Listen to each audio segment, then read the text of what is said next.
The member for Port Stephens. Thank you, Madam Speaker. My question is to the Minister for the Environment. When you stated yesterday that whether PFOS or PFOA cause adverse health effects in humans is currently unknown, were you aware that the US EPA has reported an association between these chemicals... Order! I'll ask the member for Port Stephens to begin her question again, so that I can hear it in silence. Government benches, you are warned. This member will be heard in silence. Thank you, Madam Speaker. The member for Maroubra is on a call for instructing me to put members on calls. Member for Port Stephens. Thank you, Madam Speaker. You be quiet. When you stated yesterday that whether PFOS or PFOA cause adverse health effects in humans is currently unknown, were you aware that the US EPA has reported an association between these chemicals and bladder cancer and thyroid disease? Thank you. Minister for the Environment. Thank you, Madam Speaker, and thank you, Member for Port Stephens, for that question again.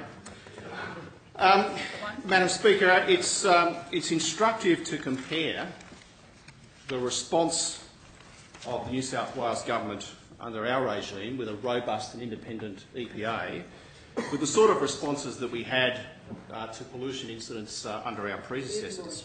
We just need to know about... Member for Port Stephens, I suggest you listen to the answer rather than interject. Member for Bankstown. Madam Speaker, the response by this government... Leader of the Opposition. The response by this government highlights the need for and what we have in a robust and independent environmental regulator. In 2011, we moved promptly to re-establish the Environment Protection Authority as an independent environmental regulator that could refocus on its core functions of managing waste, pollution and contamination. In government, Member for Maitland. Labor diminished the role and reduced the independence of the EPA, indeed removed the independence of the EPA, by absorbing it into a super department called the Department of Environment and Conservation in 2003. Port Stephens will cease the EPA function, Madam Speaker, was buried in a range of departments, underfunded and under-resourced. Member for Maroubra on a point of order. The Minister will resume his seat. Standing Order 129, the member has asked the question twice, but I still think and the Minister remains misheard. Relevant. The question is, was Minister he aware relevant. of the adverse The Minister health remains effects? relevant. Order. Order. Minister for the Environment has the call. Thank you, Madam Speaker. We have taken decisive action by introducing changes to environmental legislation that holds industry to account for its environmental performance. I won't do that again. The legislation modernised the EPA to ensure that the people of New South Wales have an environmental regulator that's responsive and flexible with clear goals, functions and accountabilities. Member for Port Stephens on a point of order. Minister will resume his seat. The Minister does remain relevant to the question that you asked.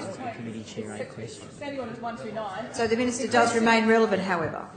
That's my ruling. The Minister, you don't have a point of order. You don't have a point of order. Minister. Thank you.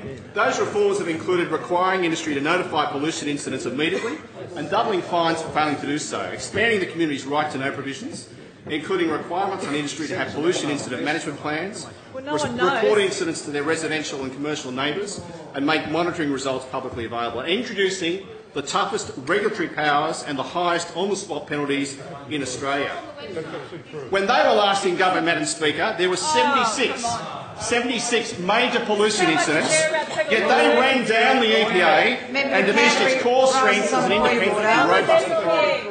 Minister does remain relevant. Madam Speaker, with respect, the Minister has gone nowhere near 129. No point of order. Minister remains relevant. Madam Speaker, this is a government that has made a proportionate and measured response to what I'm advised is a low-level contamination incident in Port Stephens, and a prompt response, Madam Speaker. And we have appointed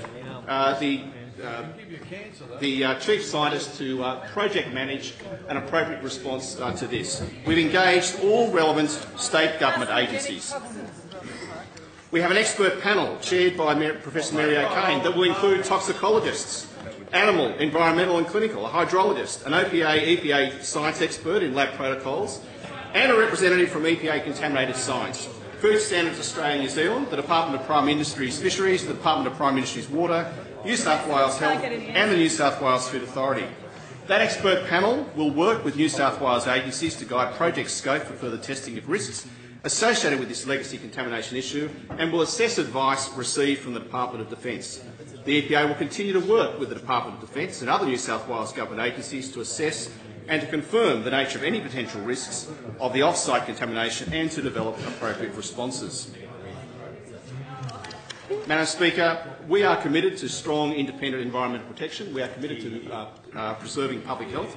We are ensuring, though, that our measured and proportionate response is not alarmist, which seems to be the attitude that the member for Port Stephens wants us to take, unduly alarming people in Port Stephens. It's a measured, proportionate response, and we are satisfied with what our strong, independent Environmental Protection Authority is doing, an independent protection authority that they undermined, the independence of which they abolished and we have re-established.